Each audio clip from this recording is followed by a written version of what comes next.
ఒక చిన్న వాక్యాన్ని ధ్యానం చేసుకొని ముగింపులోకి వెళ్దాం. పౌలు అపోస్తలుడు తిమోతికి రాసిన రెండవ పత్రిక 4వ అధ్యాయము 6, 7, 8 వచనాలు 6, 7, 8 వచనాలు అందరం కలిసి చదువుకుందాం. నేనిప్పుడే పానార్పణముగా పోయబడుచున్నాను. నేను వెడలిపోవు కాలము సమీపమై ఉన్నది. మంచి పోరాటము పోరాడి తిని నా పరుగు కడముట్టించి తిని విశ్వాసము కాపాడుకుంటుని. ఇక మీదట నా కొరకు నీతి కిరీటం ఉంచబడి ఉన్నది. ఆ దినమందు నీతిగల న్యాయాధిపతి అయిన ప్రభువు అది నాకు మాత్రమే కాకుండా తన ప్రత్యక్షతను అపేక్షించు వారికందరికీ అనుగ్రహించును. ప్రార్థన. మమ్మల్ని మిక్కిలిగా ప్రేమించిన మా ప్రియ పరలోకపు తండ్రి, ఈ ఉదయకాల సమయంలో మరొకసారి మీ పాద సన్నిధి చేరటానికి మీరు చూపిన కృపను బట్టి స్తోత్రాలు.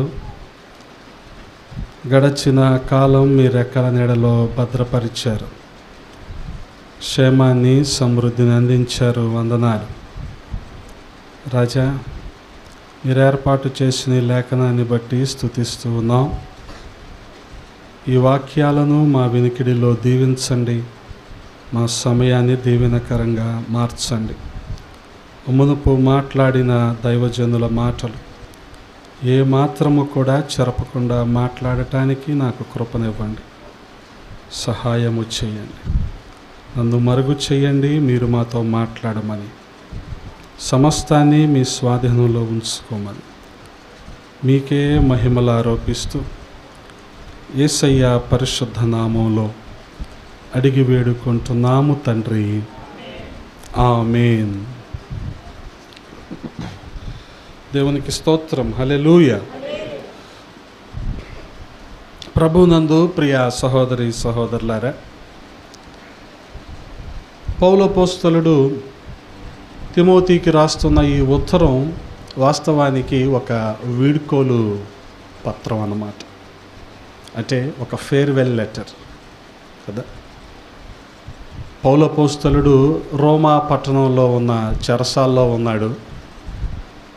తనకు అర్థమైపోయింది తన ముందు ఉన్న పరిస్థితులేంటో, తన వెళ్తూ ఉన్న స్థితిగతులేంటో తనకు అర్థమైపోయింది.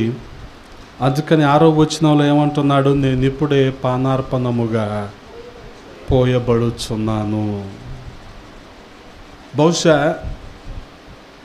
పౌలు అపోస్తలుడిని చంపటానికి అన్ని తాకీదులు కూడా సిద్ధమైపోయి ఉండొచ్చు. ఆర్డర్స్ అన్నీ రెడీ అయిపోయి ఉండొచ్చు. ఒకవేళ ఇటువంటి పరిస్థితుల్లో ఏ వ్యక్తి అయినా ఉంటే ఆ వ్యక్తి విశ్వాసము ఏ రీతిగా ఉంటుంది కదా. ఇంత ప్రాణాపాయంలో ఉంటే ఏ మనిషికైనా అనిపించేది ఏంటంటే ఇంకొంతకాలం బ్రతికితే బాగుండు, ఇంకొంతకాలం బ్రతికితే బాగుండు. ఇది సహజంగా ఏ మనిషికైనా అనిపిస్తుంది. కానీ ఇక్కడ సంపూర్ణ సిద్ధపాటు కలిగిన పౌలు అపోస్తలుడు ఏమంటున్నాడు? నేను వెడలిపోయే కాలము సమీపించింది. అంటే ఒక మాటలో చెప్పాలంటే నేను పోయే కాలం వచ్చేసింది. పౌలు అపోస్తలుడి మాటల్లో నేను పోయే కాలం వచ్చింది కదా. అంటే అటువంటి ఉన్నతమైన సిద్ధపాటును పౌలు అపోస్తలుడు కలిగి ఉన్నాడు. అంత మాత్రమే కాదు, ఏ వ్యక్తి అయినా సరే చనిపోయాక మనం అడుగుతాం కదా, ఏం చెప్పారు అది చెప్తే ఏంటంట, ఏం చేస్తాం చెప్తే. కానీ మనకు ఒక ఆసక్తి ఉంటుంది. ఏమని? ఆఖరిలో ఏం చెప్పారు, ఏం చెప్తారు? మంచం మీద పడుకొని ఈ అపార్ట్మెంట్ నీది, ఈ రోడ్డు అంతా నీదే, ఆ 3 బిల్డింగులు నీయే, రేపు పొద్దు నుంచి పాల ప్యాకెట్లు వేయని చెప్తారా? చెప్పరుగా. ఏం చెప్తారు? గమనించండి, నెపోలియన్ బోనాపార్టే తను అనేకమైన విప్లవాలకు మూలకారకుడు. అతను ఏమన్నాడంటే చనిపోయే ముందు, France army the great army అన్నాడు. అంటే ఫ్రాన్స్కు సంబంధించిన సైన్యమే గొప్ప సైన్యం. అంటే ఆయన చనిపోయే సమయానికి కూడా అతని మనసులో ఆ యుద్ధకాంక్ష అలాగే మిగిలిపోయింది. గమనించండి. అందుకనే Napoleon is a man of war. యుద్ధకాంక్ష, ఎంతసేపు యుద్ధం యుద్ధం యుద్ధం, ఎవరిని ఎలా జయించాలి, ఎవరిని ఏ రీతిగా ఓడించాలి, ఇదే విషయం మీద అతని మనస్సు ఉండిపోయింది. అలాగే అబ్రహాం లింకన్ని చంపిన విల్కిస్ బూత్ అనే వ్యక్తి తను చనిపోయే ముందు అన్నమాట ఏంటంటే 2 మాటలు అన్నాడు. మొదటిది యూజ్లెస్, రెండోది కూడా యూజ్లెస్. అంతా వ్యర్థము, అంతా వ్యర్థము అన్నాడు. ఎందుకని? అబ్రహాం లింకన్ లాంటోని నేను చంపాను, కానీ నా జీవితంలో ఏం సాధించాను కదా. అందుకని మరణకరమైన పరిస్థితులు విశ్వాసి ఎదుర్కొంటున్నప్పుడు, వయస్సు పైబడి మరణానికి చేరువవుతున్నప్పుడు, ప్రతి విశ్వాసి కూడా కలిగి ఉండాల్సిన ఒక అద్భుతమైన అమూల్యమైన సిద్ధపాటును పౌలపోస్తలుడు ఈ ఉత్తరంలో మనకి జ్ఞాపకం చేస్తున్నాడు. అందుకనే పౌలపోస్తలుడు చూపు ఎలాగుందంటే, మొదటిగా హీఈస్ లుకింగ్ అరౌండ్, మొత్తం చుట్టూరు చూస్తున్నాడు. పరిస్థితులు అర్థమైపోతున్నాయి. బహుశా ఆర్డర్స్ వచ్చేసినాయి, కత్తి నోరుతున్నారేమో తెలియదు. అందుకనే ఏమంటున్నాడు? నేను పానార్పణముగా పోయబడుచున్నాను. ఎంత గొప్ప మాట అండి! నేను పానార్పణముగా పోయబడుచున్నాను. దేవుడు తన యవన రక్తాన్ని సర్వమానవాళి కొరకు ఎలాగైతే కార్చాడో, పౌలపోస్తలుని కోసం కూడా అలాగే దేవుడు తన విలువైన రక్తాన్ని సిలువలో కార్చాడు. ఆ రీతిగా మనం చూడగలిగితే ప్రియా సహోదరి సహోదరులారా, ప్రతి సందర్భంలో కూడా ఆ త్యాగాన్ని మనము మర్చిపోకూడదు. పానార్పణముగా యేసుక్రీస్తు ప్రభువారు ఎలాగైతే పోయబడ్డారో గమనించగలిగితే, ఫిలిప్పీలకు రాసిన పత్రిక 2వ అధ్యాయము 17వ వచనాన్ని చదువుతారా? ఫిలిప్పీలకు రాసిన పత్రిక 2వ అధ్యాయము 17వ వచనము. మరియు మీ విశ్వాస యాగములోను దాని సంబంధమైన సేవలోను నేను పానార్పణముగా పోయబడినను, నేను ఆనందించి, ఇక్కడికి రా అన్న, మీ అందరితో కూడా సంతోషించి ఇటువలనే మీరును ఆనందించి నాతో కూడా సంతోషించుడి. ఫిలిప్పీలకు రాసిన పత్రికలే ఆనందం గురించి రాయబడి ఉంటుంది. ఆనందించండి, మరలా చెప్తున్నాను, ఆనందించండి. ప్రభువునందు ఎల్లప్పుడూ ఆనందించండి. పానార్పణముగా పోయబడుతుంటే ఈయన దుఃఖపట్టలేదు, కానీ పౌలపోస్తలుడు ఆనందిస్తున్నాడు. ఎంత గొప్ప విశ్వాసం అది కదా. దేవుని పరిచర్యలో అరిగిపోయి, కరిగిపోయి, నలిగిపోయి ఆ రీతిగా పానార్పణముగా పోయబడుతూ ఉన్న పౌలపోస్తలుని జీవితం మనకెంతో మాదిరికరంగా ఉంది. గమనించండి, ఇటువంటి సమయంలో, ఏది మరణకరమైన సమయంలో నమ్మకస్తుడైన సేవకునికి ఒక ఉత్తరాన్ని రాస్తున్నాడు. ఆ ఉత్తరంలో కూడా ఎంతో ఆత్మవిశ్వాసం మనకు కనబడుతూ ఉంటుంది. ఎంత గొప్ప నమ్మికతో రాస్తున్నాడు. నేను పానార్పణముగా పోయబడుచున్నాను, నేను వెడలిపోవు కాలము సమీపమై ఉన్నది. గమనించండి.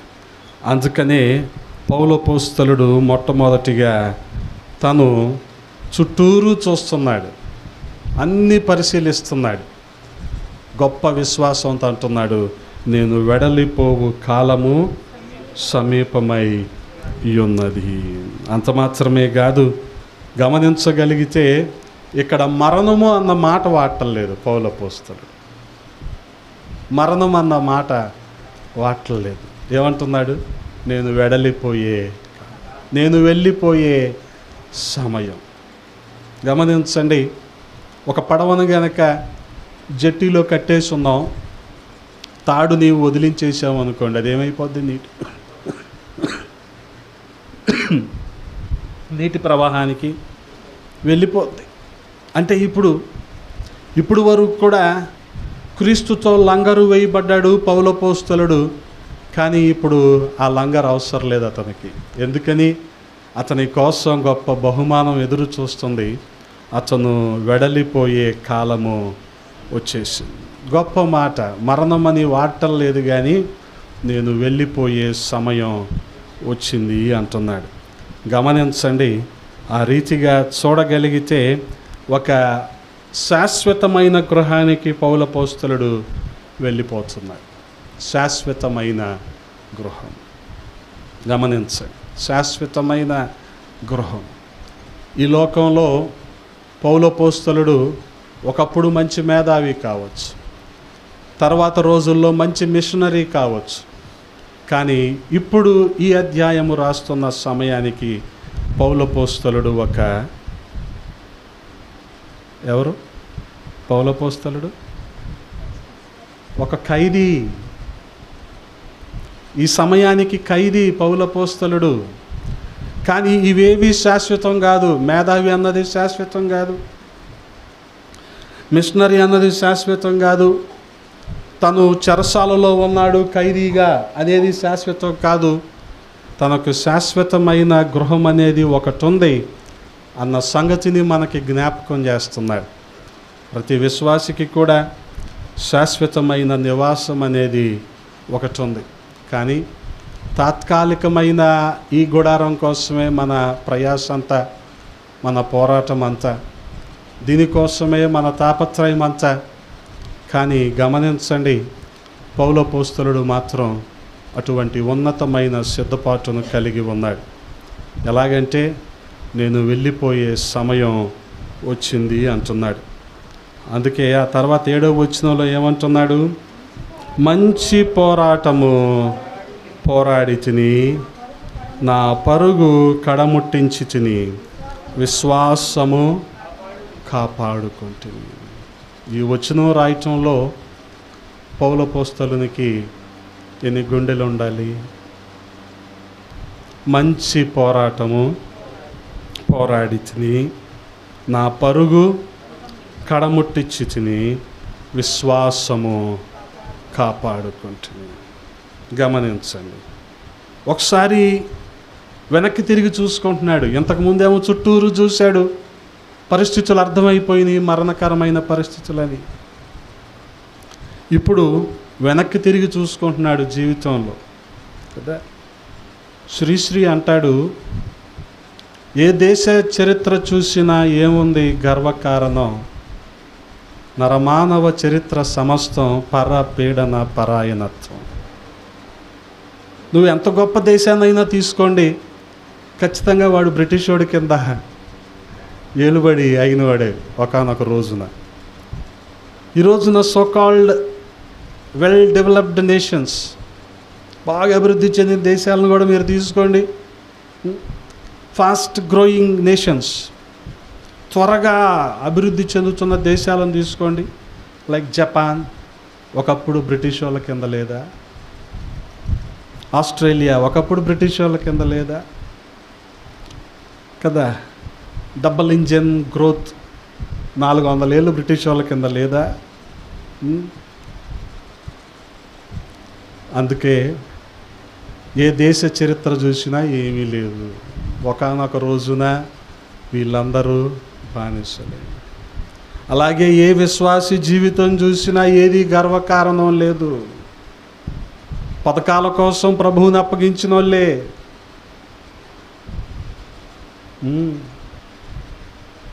ఏం చెప్తాం మనం, నా విశ్వాసాన్ని నేను కాపాడుకున్నాము అని కదా.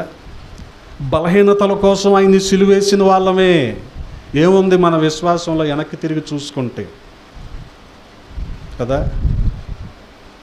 పొగిడితే పని అయిపోదు. అయిపోద్దా?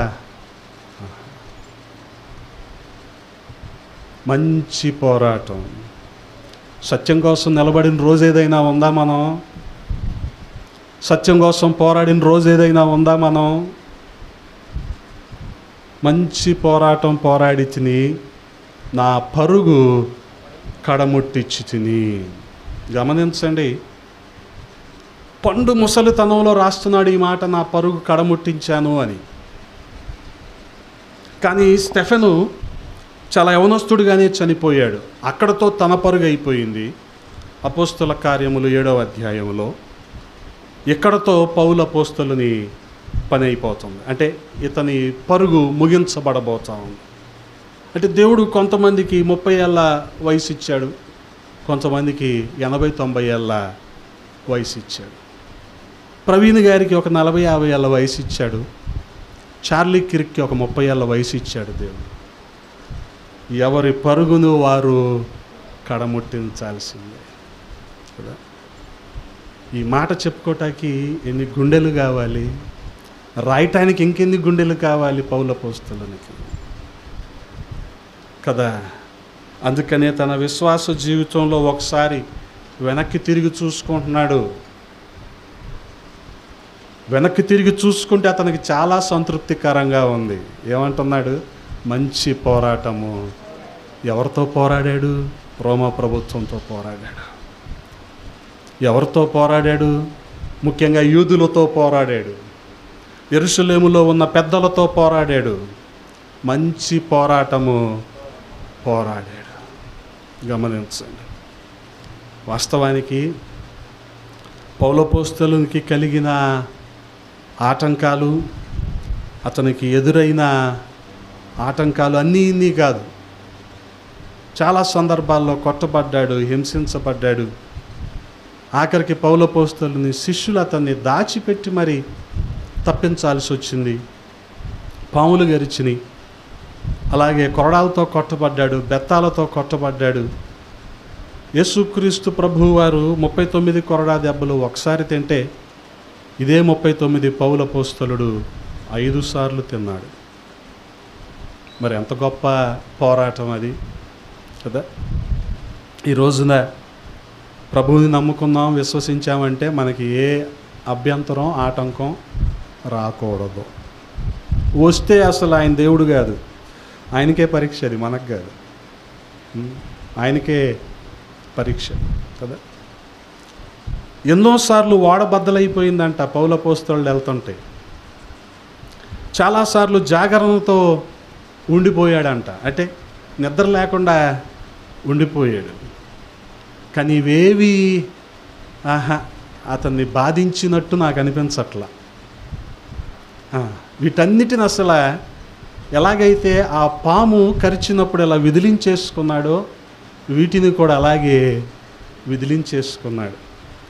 గమనించండి, మనిషి సాధారణంగా రోజంతా కష్టపడ్డాక నిద్ర రాకుండా ఉంటుందా? నిద్ర వస్తుంది.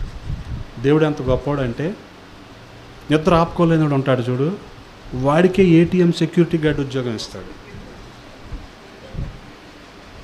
అవునమ్మా, వాడికే ఏటీఎం సెక్యూరిటీ గార్డ్ ఉద్యోగం ఇస్తాడు. వాడికి అదొక శోధన. బద్దకస్తుడు ఉంటాడా,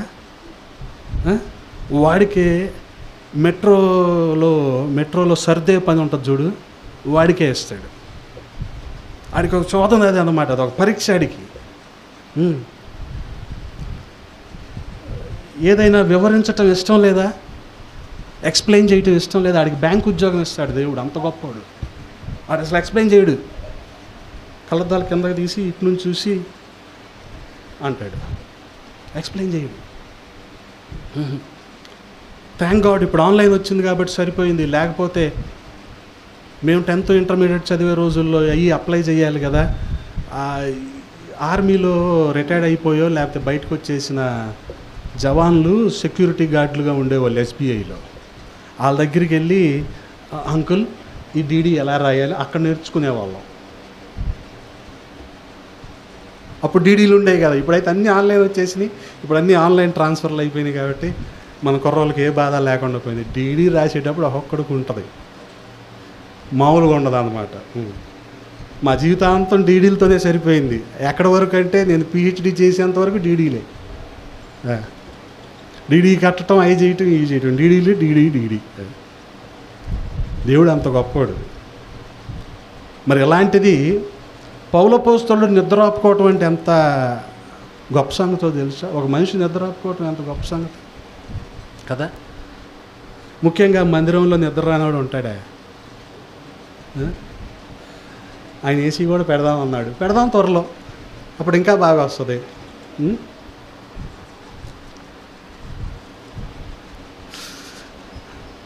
మా పెద్దనాన్న వెళ్తా జేఎన్సీలో ఏసీ పెట్టించి వెళ్ళాడు. సగం మంది నిద్రపోతూ ఉంటారు. ఆయన ఏమంటాడు మధ్యలో, ఆయన బతుకున్న రోజుల్లో ఒక పాట పాడాలి మధ్యలో. ఏది వాళ్ళని నిద్రపుచ్చి మనమే పాట పాడాలి. ఏది వాళ్ళకి ఏసీ పెట్టింది మనమే, వాళ్ళ నిద్రపుచ్చేది మనమే, మళ్ళీ వాళ్ళ కోసం ఈ ఫార్ములా అన్నమాట పాట. మధ్యలో ఒక పాట. ఎప్పుడు మనం ఇంకా మంచి పోరాటం పోరాడేది దేంతో పోరాడుతాం? మనం దేంతో పోరాడుతాం అసలు? అందుకనే పౌలపోస్తలుడు తన విశ్వాస జీవితాన్ని, భక్తి జీవితాన్ని ఒకసారి సింహావలోకనం చేసుకుంటే, వెనక్కి తిరిగి చూసుకుంటే ఎంత సంతృప్తికరమైన విశ్వాస జీవితం కనపడుతుందండి. మంచి పోరాటము పోరాడి తిని నా పరుగు కడముట్టించి తిని విశ్వాసము కాపాడుకుంటుని. ప్రభువుని నమ్ముకొని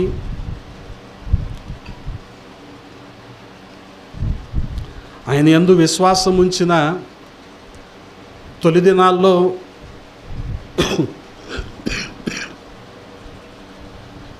ఒక విశ్వాసి ఎలాగ ఉంటాడో చనిపోయేంత వరకు అదే విశ్వాసం ఉండాలి. అప్పుడే ఈ మాట మనం చెప్పగలం, నా విశ్వాసాన్ని నేను కాపాడుకున్నాను. వ్యక్తిగత ప్రయోజనాల కోసమో ప్రభువుని అప్పగించే పనులు చేస్తే మన విశ్వాసాన్ని మనం కాపాడుకున్న వాళ్ళం కాదు. గమనించండి, నా విశ్వాసాన్ని నేను కాపాడుకున్నాను.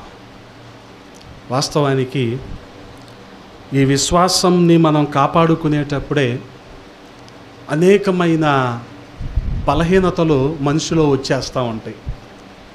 అనేకమైన రాగద్వేషాలు మనిషిలో వచ్చేస్తూ ఉంటాయి. వీటిని అధిగమించి మన విశ్వాసాన్ని మనం కాపాడుకోవాలి. రాగద్వేషాలంటే తెలుసుగా, సాధారణంగా వయసు పెరిగే కొద్దికి మనిషి ఒకవైపే చూస్తూ ఉంటాడు. రెండు కళ్ళు ఉన్నా సరే దృష్టి ఒకవైపే ఉంటుంది. ఏమంటాం దాన్ని మనం? పక్షపాతం అంటాం. పక్షపాతం అంటాం దాన్ని. నువ్వు ఎంతైనా చెయ్యి, అలాగే ఉంటుంది వాళ్ళ చూపు. నువ్వే 2వ తారీఖు 3వ తారీఖు ఆటో కట్టించుకెళ్తావు, నువ్వే లైఫ్ సర్టిఫికేట్ చేయిస్తావు, నువ్వే పెన్షన్ డ్రా చేయడానికి చలాన్ రాయిస్తావు, నువ్వే దగ్గరుండి అన్నీ చేస్తావు. కానీ దృష్టి అంతా ఇంకోటి మీద ఉంటుంది. మరి ఏమందాం దీన్ని? రాగద్వేషాలు ఇలాగే ఉంటాయి. నువ్వు విశ్వాసాన్ని ఎక్కడ కాపాడుకున్నావు మరి కదా. అందుకని బాగుందలే వాక్యం అని పెట్టేసుకోవద్దు. బాగుందలేని వాక్యం అని పెట్టేసుకుంటే చాలా ఇబ్బందులు వస్తాయి తర్వాత. ఇదేమవుద్దంటే తర్వాత తరానికి ఒక చెడ్డ మాదిరి అయిపోద్ది. ఓహో ఇదేనా మంచి పోరాటం అంటే అనుకుంటారు చూసిన వాళ్ళు. కానీ అది కాదు. అది కాదు కదా. వాస్తవానికి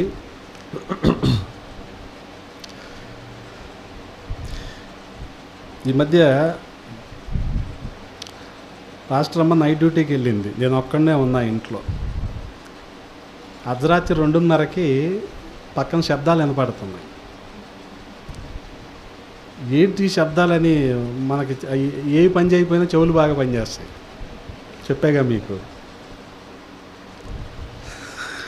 ఏంటి శబ్దాలని కిటికీ తీసి చూస్తే ఎవడో శుద్ర పూజలు చేస్తున్నారు.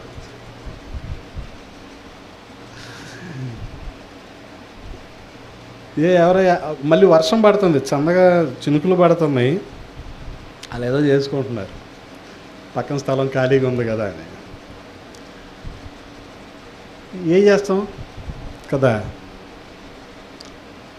ఇటువంటి ఎదురైనప్పుడు ఎలాగుంటుంది, కొంత అనారోగ్యం వస్తుంది. అనారోగ్యం వచ్చినప్పుడల్లా నా భార్య ఏమంటుందంటే, ఇక్కడ సరిపోవట్లేదు, ఇక్కడ పట్టలేదు, ఇక్కడ నీళ్ళు అలా ఉన్నాయి, ఇలా ఉన్నాయి, కొంతకాలం విజయవాడలో ఉందామంటుంది. ఏం చేస్తాం విజయవాడలో నాకేం పని ఉంటుంది? విజయవాడ ఏమైనా అమరావతి? నాకు ఇక్కడ ఏమైనా పెద్ద పనులు ఉంటాయా? నా పని అంతా అక్కడే కదా, అటు నుంచి అట్టే కదా నా పని అంతా. నాకు అసలు విజయవాడతో ఏం సంబంధం ఉంటుంది? విజయవాడలో అంటే ఈ సెలబ్రిటీ సేవకులను, సోకాల్డ్ రిచ్ పాస్టర్స్ ఉండే ఏరియాలు విజయవాడ అంటే. మాలాంటి వాళ్ళు ఉండే ఏరియా కాదు ఇది. అనిపిస్తుంది ఆమెకి, అరే ఎందుకు ఇంత అనారోగ్యంలో ఎంత ఇక్కడుండి చేయాలా అది ఇది. కానీ గమనించండి, అటువంటి సమయంలో కూడా మన విశ్వాసాన్ని మనము కాపాడుకోవాలి. మన విశ్వాసాన్ని మనం కాపాడుకోవాలి. మందిరానికి విశ్వాసులు రాకుండా ఉండటానికి చాలా ప్రయత్నాలు జరుగుతూ ఉంటాయి మా ప్రాంతాల్లో. ఒకవేళ వాళ్ళ వైపుగా మేము కానీ విశ్వాసులుగా నడుస్తున్నారు అనుకుంటే, 1-2 రాళ్ళు పెట్టి రాళ్ళకి సున్నం కొట్టి దాని మీద పసుపు కుంకుమ వేసి ఒక కోడిని కోసి ఇలాంటివి చాలా చేస్తారు. ఇలాంటి దాటి వచ్చిన రోజులు కొన్ని వందలు ఉన్నాయి మా జీవితాలు. కానీ ఇటువంటి పరిస్థితుల్లో మనం చేయవలసింది ఏంటంటే, మన విశ్వాసాన్ని మనము కాపాడుకోవాలి. మహా అయితే వాళ్ళు ఏం చేయగలరు కదా. ఇన్ని ఆటంకాలు ఉంటాయి ఒక పరిచర్య నడవటానికి, ఒక పరిచర్య కొనసాగటానికి. సాధారణంగా ఈ పట్టణ ప్రాంతాల్లో ఉండే వాళ్ళకి వీటి గురించి పెద్దగా తెలియదు. వాళ్ళకి తెలిసింది ఏంటంటే, మనం గొప్పగా కనపడితే ఈ గొప్పతనం చూసి జనాలు వస్తారు అనుకుంటారు. కానీ అసలు దేవుని గురించి తెలియకుండా చనిపోయే వాళ్ళు ఎంతమంది ఉన్నారు? ఈ ప్రశ్న అనుక్షణం మన మదిలో మెదులుతూ ఉండాలి. అప్పుడే మనం మంచి పోరాటాన్ని పోరాడగలం, మన పరుగు కడముట్టించగలం కదా. మన పరుగు కడముట్టించడం అంటే మనకేదో ఇహలోకపరంగా ఉండే రెస్పాన్సిబిలిటీస్ ఏవో ఫుల్ఫిల్ చేయటం, మన బాధ్యతలు ఏవో నెరవేర్చటం మాత్రమే కాదు, దేవుడు ఎంతకంటే గొప్ప బాధ్యతను మనకు ఇచ్చాడు, అదే ఆత్మల సంపాదన, అటువంటి పరుగు. అందుకనే గమనించండి, కొరింథీయులకు రాసిన పత్రికలో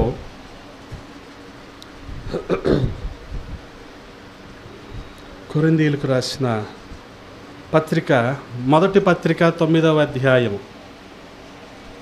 మొదటి పత్రిక 9వ అధ్యాయం 24వ వచనాన్ని ఒకసారి చదువుతారా?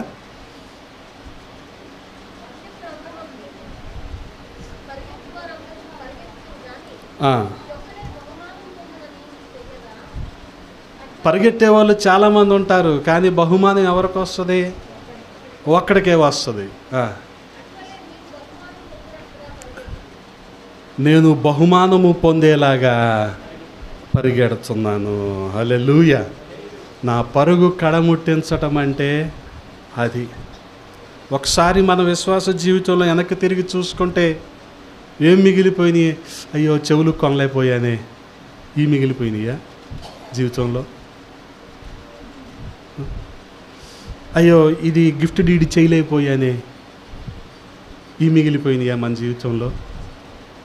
పరుగు కడముట్టించటం అంటే, అయ్యో పలానా ప్రభు ఎరుగని వారికి నేను చెప్పలేకపోయానే, మరేం చేసావు ఇంతకాలం? గమనించండి, అపవాది అనేక రీతులుగా మన పరుగు మీద నుంచి మనల్ని పక్కకు తప్పించేస్తూ ఉంటుంది. అప్పుడు మనం ట్రాక్లో ఉండం. ట్రాక్లో లేనోడికి బహుమానం ఎక్కడి నుంచి వస్తుంది? మనం పందెంలో లేకపోతే బహుమానం ఎక్కడి నుంచి వస్తుంది? పందెంలో ఉన్నప్పుడు చాలా హర్డిల్స్ ఉంటాయి, ఆటంకాలు ఉంటాయి, కాదనం, ఖచ్చితంగా ఉంటాయి. అది ఈ ఆటంకాలను అధిగమించటానికి కూడా ప్రభువే సహాయము చేస్తారు. హల్లెలూయా. ఆ రీతిగా ఒకసారి వెనక్కి తిరిగి చూసుకుంటున్నాడు, నా విశ్వాసాన్ని కాపాడుకున్నాను అంటున్నాడు. ఇంకొకటి ఇప్పుడు చూడండి 8వ వచనంలో, ఇక మీదట నా కొరకు నీతి కిరీటము ఉంచబడి ఉన్నది. నీతి కిరీటం నా కోసం ఉంచబడింది. గమనించండి, ఇప్పుడు ఏం చేస్తున్నాడు? He is looking forward. ఇప్పుడు వరకు he looked around, he looked backward, he is looking forward. ముందుకు చూస్తున్నాడు ఇప్పుడు. అందుకనే ముందు పౌలపోస్తలుని ముందు ఏముంది? పౌలపోస్తలుని కోసం ఒక నీతి కిరీటము. హల్లెలూయా. అందుకనే అక్కడ రాయబడి ఉంది కదా, నా కొరకు నీతి కిరీటం ఉంచబడి ఉన్నది. ఆ దినమందు నీతి గల న్యాయాధిపతి అయిన ప్రభువు అది నాకు మాత్రమే కాకుండా తన ప్రత్యక్షతను అపేక్షించు వారికందరికీ అనుగ్రహించును. ఎవరు దేవుని చిత్తాన్ని చేసి ఆయన దర్శనాన్ని పొందుకొని ఆ పరుగును కడముట్టించేవారు ఉంటారో వారందరికీ కూడా అదే నీతి కిరీటము ఉంచబడింది. హల్లెలూయా. వాస్తవానికి మామూలు విశ్వాసం కాదు పౌలపోస్తలు, మామూలు విశ్వాసం కాదు. అందుకనే ప్రతి చోట చెప్తా, పాల్ అనే పెట్టుకోవటానికి ఆలోచించండి అని పేరు కదా. చాలామంది ఊరికనే పెట్టేసుకుంటూ ఉంటారు కదా. సేవకు వచ్చిన ప్రతి వ్యక్తి వాళ్ళ పేరు వెనకాల పాలు చేర్చుకుంటూ ఉంటారు. అంత సాధారణమైన విషయం కాదు ఆయన పేరు పెట్టుకోవడం అంటే. గమనించండి, ఇప్పుడు పౌలపోస్తలుని ఎటువంటి విశ్వాసము? చెక్కు చెదరని విశ్వాసం. ఒకసారి చుట్టూ చూసుకుంటే మరణకరమైన పరిస్థితులు అయినా సరే గొప్ప సిద్ధపాటును కలిగి ఉన్నాడు. ఒకసారి వెనక్కి తిరిగి చూసుకుంటే సంతృప్తికరమైన విశ్వాస జీవితాన్ని కలిగి ఉన్నాడు. ఒకసారి ముందుకు చూసుకుంటే ఏముంది? తన కోసం నీతి కిరీటం ఉంచబడింది. హల్లెలూయా. వాస్తవానికి రోమా ప్రభుత్వం దృష్టిలో పౌలపోస్తలుడు ఒక ఏం చెప్పాను ఇందాక, ఖైదీ అయి ఉండొచ్చు. కానీ దేవుని జీవగ్రంథంలో పౌలపోస్తలుని పేరు రాయబడి ఉంది. ఇంతకు మించిన బహుమానము ఏం కావాలి? ఇంతకు మించిన బహుమానము. ఒక రోజున ఆయన ఎదుట మనం నిలవబడినప్పుడు మనము కూడా బహుమానము పొందేవారిగా ఉండాలి.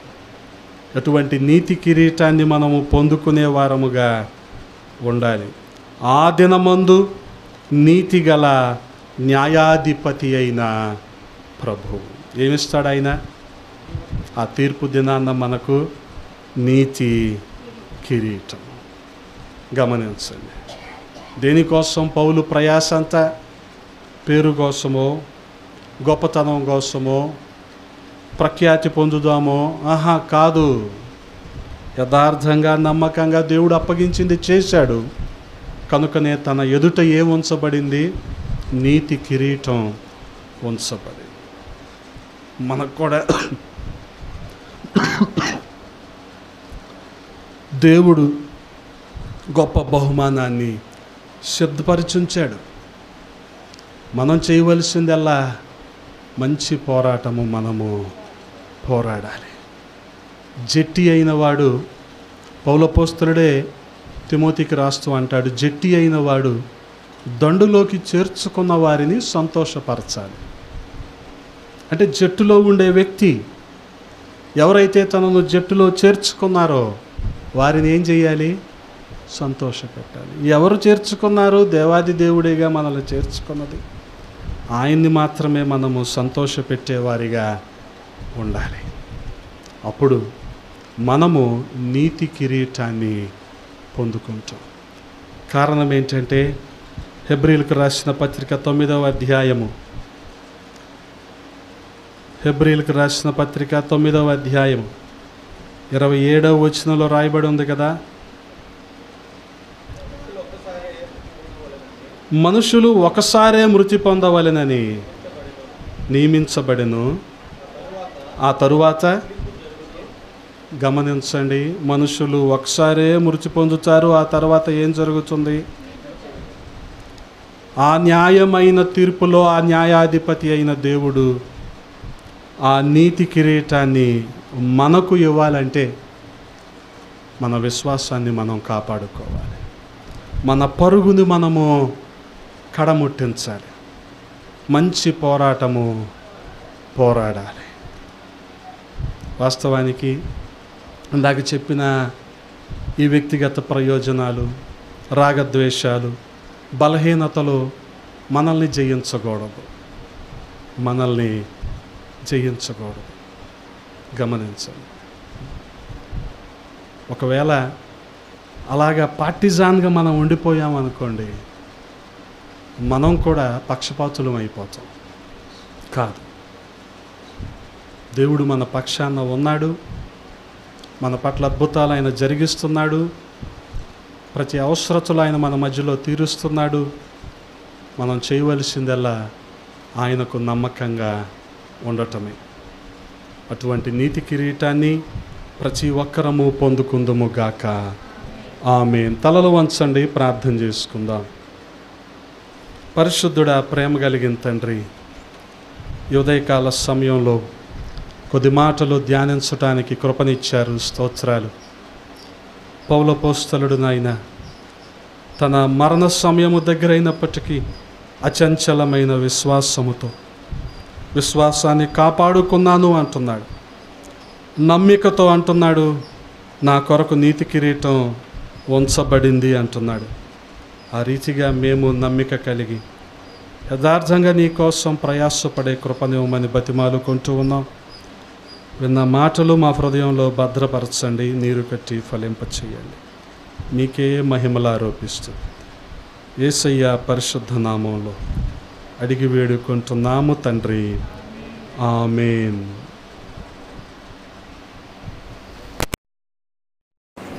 ఈ సమయంలో మనం